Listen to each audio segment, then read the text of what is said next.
नमस्कार दोस्तों, आप हैं अपने ही गुड लिविंग चैनल पे और वीडियो की शुरुआत और टॉपिक भी हमारा आज का ये एमराइलिस लिली ही रहेगा, जिसे कि हम स्पाइडर लिली भी बोल देते हैं और ह्यूरिकेन लिली भी बोल देते हैं। कहने का मतलब ये है कि सब जगह लिली के अलग अलग नाम हैं, अलग अलग भाषा के अनुसार लोगों ने अपने अपने नाम रखे हुए हैं।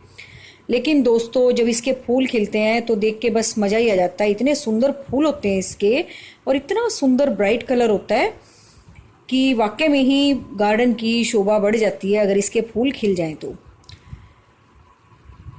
दोस्तों, इसकी जो केयर वगैरह है, जो ग्रोइंग पीरियड बिल्कुल अब चल रहा है इसका, क्योंकि स्प्रिंग में दोस्तों इसके फूल खिलना शुरू हो जाते हैं और सारी गर्मी भर ही जैसे जैसे स्टॉक ये मोटा सा बनता रहेगा और इसके फूल खिलते रहेंगे।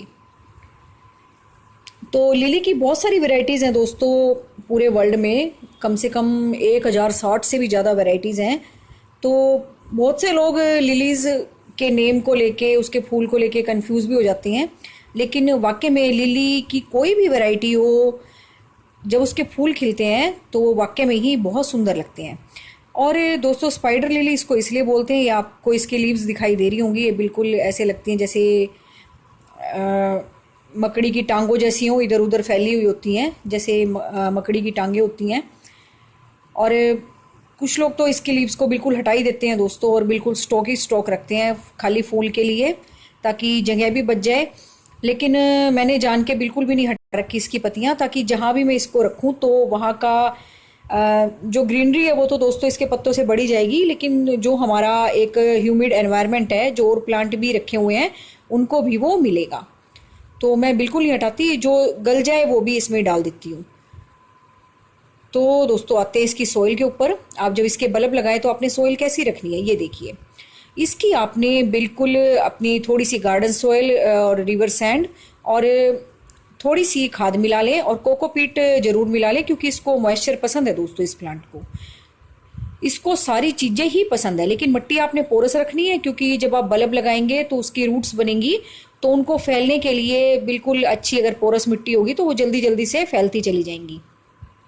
अगर आप हार्ड मिट्टी रखेंगे, चिकनी मिट्टी रखेंगे, तो थोड़ा सा रूट्स को बनने में भी मुश्किल होगी और कई बार दोस्तों पानी रुकने की वजह से बल्ब भी इसके खराब हो जाते हैं। तो ऐसी मिट्टी बनानी है हमें कि इसको मॉइस्चर भी मिले और इसके बल्ब भी खराब ना हो, क्योंकि बल्ब वाले जितने भी पौधे होते हैं दोस्तों, उनकी मिट्टी पोरस ही रखनी होती है बल्ब को उगाने के लिए। और बिल्कुल कोई भी लिली की फैमिली का अगर आप प्लांट उगाएं तो मिट्टी थोड़ी सी पोरस रखें। कोकोपीट इसलिए मिला लें ताकि कुछ टाइम के लिए उसके अंदर मॉइस्चर बना रहे, क्योंकि इस प्लांट को या लिली फैमिली के मोस्टली जितने भी प्लांट हैं उनको मॉइस्चर पसंद ही होता है। तो ये देखिए कितना सुंदर ब्राइट कलर है इसका, अभी अभी खिला है ये। और कम से कम एक स्टॉक में से दोस्तों 8-10 फूल खिली जाते हैं, जैसे पीछे देख रहे हैं ना आप, और भी बनने लग रही हैं कलियां। और शुरुआत में इसका बहुत ब्राइट कलर होगा, लेकिन धीरे धीरे हल्का शेड होता चला जाएगा। तो ये देखिए और भी बनने रहे हैं ना, ये बर्ड्स छोटी छोटी सी बनी हुई हैं और भी, तो इसमें से ऐसे ही सुंदर सुंदर बड़े बड़े फूल निकलेंगे। तो सुबह सुबह का वक्त था, तो दिन में फिर दोस्तों धूप हो ही जाती है। अब सुबह सुबह का टाइम था, ये भी सुंदर फ्रेश लग रहे थे, इसके पौधे भी, इसके क्या सभी पौधे फ्रेश लग रहे थे। तो मुझे लगा इस टाइम आपके लिए वीडियो बना दूं। ये मेरे और पोट्स में भी लगे हुए हैं और देखिए इसकी पत्तियां इस तरह से फैल के ना और पौधों को भी प्रोटेक्शन दे रही हैं और एक ह्यूमिड एनवायरनमेंट दे रही है, इसलिए मैं हटाती नहीं हूँ दोस्तों। ये देखो सब मिलजुल के ना कैसे घुस घुस के एक दूसरे के साथ अच्छे से चल रही हैं। और ये मेरा दोस्तों क्यारी में लगा हुआ है, ये देखिए इस पे भी ये स्टॉक बन गया है। और इसके तो पत्ते दोस्तों आप मानेंगे नहीं, मैंने बिल्कुल ही सारे के सारे हटा दिए थे। अब ये नए पत्ते आए हैं, 2-4 पत्ते जो निकले हुए हैं ना इसके, ये अभी अभी नए नए निकले हुए हैं। जब मैं क्यारी की सफाई कर रही थी तो मैंने इसके सारे हटा दिए थे। और अब मैं आपको असली चीज दिखाती हूँ कि आपने उगाना कैसे है। तो इस पोट में ये कई सारे पौधे लगे हुए हैं मेरे कैलेंडुला के, इनका बस अब टाइम खत्म होने वाला है, लेकिन अभी भी फूल खिल रहे हैं। और जो भी गार्डन की लीव्स वगैरह हों, चाहे वो लिली फैमिली के हैं, कोई भी प्लांट आपका लगाओ, तो अब बिल्कुल मल्चिंग कर दें, गर्मी बढ़ने लगी है। तो सुबह सुबह इसलिए अब मैं आपके लिए जल्दी वीडियो बना देती हूँ, फिर दिन में बहुत ज़्यादा गर्मी हो जाती है दोस्तों बाहर। और जो प्लांट्स की रंगत है वो भी फिर आपको इतनी सुंदर नहीं लगेगी, जो कि सुबह के टाइम में फ्रेश फ्रेश सी दिखाई देगी ना, वो फिर दिन में नहीं लगती। तो ये है दोस्तों इसका बल्ब, मैंने ये कुछ ही दिन पहले लगाया था, उसी में से निकाल के, जहाँ ज़्यादा से लगे हुए ना, जो मैंने अभी प्लांट दिखाया था आपको गमले में, उसमें से एक बल्ब निकाल के लगाया था और उसकी पत्तियां हटा दी थी। तो बिल्कुल मैं आपको अभी दिखाती हूँ निकाल के इसके बल्ब कैसे होते हैं और आपने कब लगाने हैं। तो आपको कहीं भी मिल जाए इसके बल्ब, तो यही टाइम है इसका लगाने का, और पूरी गर्मियों भर फिर आपके जैसे जैसे स्टॉक सा बनता रहेगा इस पे और फूल आते रहेंगे। और अगर इस मौसम में भी ना आए तो अगले बार तो आ ही जाएंगे। तो नीचे नीचे इसके बल्ब भी बनते रहते हैं, और आप एक दो चार बल्ब भी लगा देंगे तो आपके बहुत सारे बल्ब तैयार हो जाएंगे। ये देखिए इसके सारे पत्ते हटा के ना नीचे बल्ब बना हुआ था, मैंने निकाल के नया लगाया था। ये होते हैं दोस्तों इसके बल्ब। और मट्टी पोरस थी तो एकदम से निकल आई ना, और इसकी रूट्स भी देखो कितनी जल्दी से फैलने लगी। और अभी कुछ ही दिन पहले मैंने इसके बल्ब को निकाल के इसमें लगाया था, और ये देखिए कितनी वाइट वाइट सी रूट्स बन रही है। इसका मतलब सारा का सारा फ्रेश है। ये बिल्कुल प्याज के जैसे ही होते हैं, जैसे वाइट वाला प्याज होता है ना, ऐसे ही बल्ब होते हैं इसके। तो ये देख लो इस तरह के इसके बल्ब मिलेंगे आपको, और फूल बहुत सुंदर आएंगे। और लिली फैमिली के कोई भी प्लांट हो उनके बल्ब्स ही होते हैं। तो ये देख लो दोस्तों। और मट्टी आपने जैसे मैंने अभी निकाल के दिखाई है कैसी मट्टी है अपनी, थोड़ी सी कोकोपीट मिली हुई है, गोबर की खाद मिली हुई है, रिवर सैंड मिली हुई है, और बिल्कुल थोड़ी सी गार्डन सोइल है।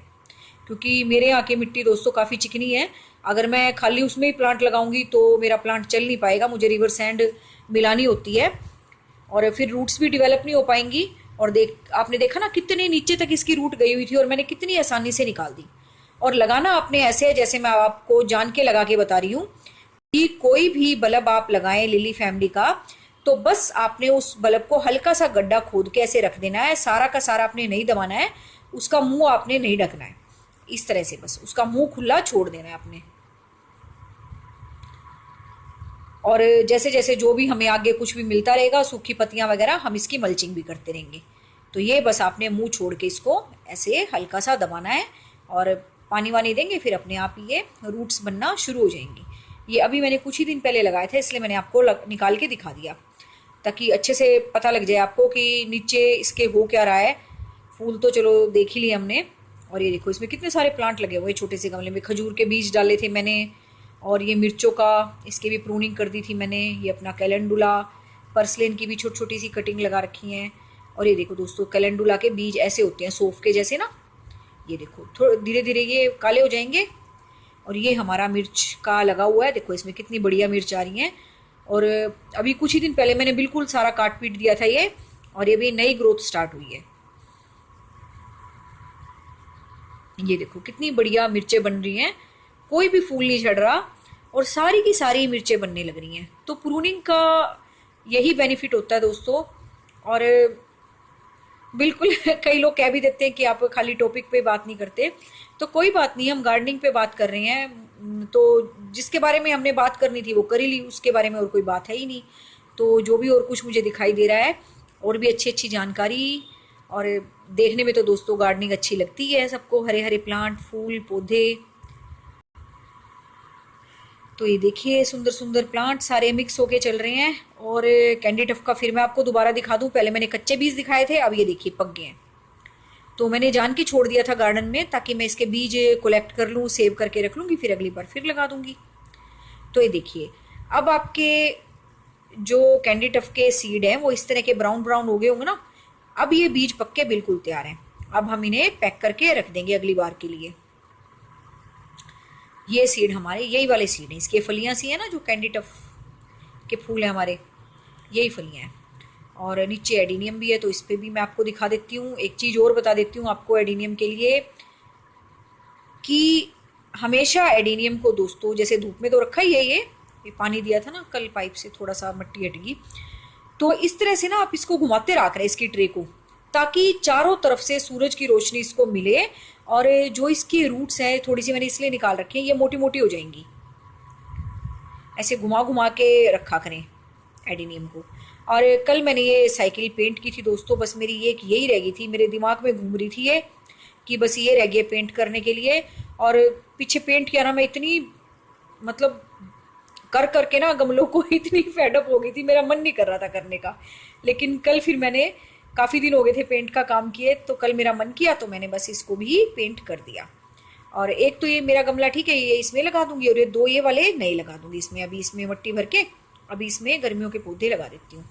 तो ये मेरी साइकिल भी तैयार हो गई। अब मेरा सारा का सारा गार्डन का काम कंप्लीट। बस ये साइकिल ही बची थी और ये मेरे दिमाग में रोज घूमती थी कि इसको करना है करना। थोड़ा सा बारीकी का काम था इसका। तो बस दोस्तों वीडियो का एंड करते हैं। जो मोगरा के फूल खिलने शुरू हो गए सुंदर सुंदर। Thank you very much. Take care of you and your plants.